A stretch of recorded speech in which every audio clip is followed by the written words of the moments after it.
Naranasan mo bang parang hindi buo ang boses mo? Parang may hangin sa bawat salita? Baka ito ay sinyales ng vocal fold weakness na isang bahagi ng lalamunan. Ako si Eros Lumboy, isang audiologist at voice care advocate. Sa episode na ito, pag-uusapan natin ang tungkol sa unilateral vocal fold weakness, kung paano ito nakakaapekto sa boses at kung anong mga solusyon ang pwedeng makatulong sa inyo.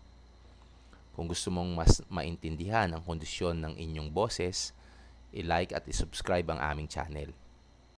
Ano ang unilateral vocal fold weakness? Ito ay kondisyon kung saan ang isang vocal fold ay hindi ganap na gumagalaw o hindi sapat ang lakas para magsara ng maayos. Dahil dito, may puwang o hangin sa pagitan ng vocal folds habang nagsasalita.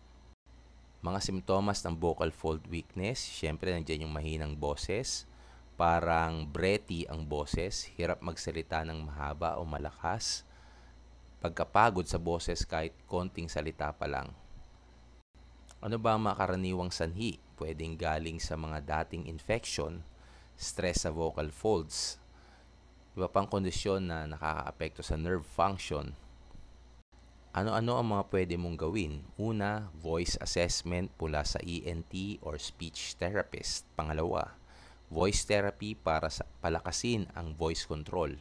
Pangatlo, sa mga hindi nare-resolve ng therapy, may mga device tulad ng mga vocal implants na maaaring makatulong maibalik ang lakas at tunog ng boses.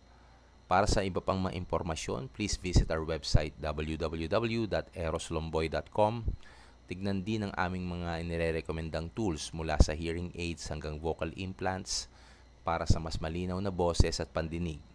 Kung gusto mong magtanong o magpa-assess online or face-to-face, sagutan lamang ang ating patient form sa unang comment nang sa ganon makatulong kami sa inyo. Subscribe sa Eros Lumboy's Audio and Voice Info Channel kung saan sinasagot natin ang mga tanong gaya ng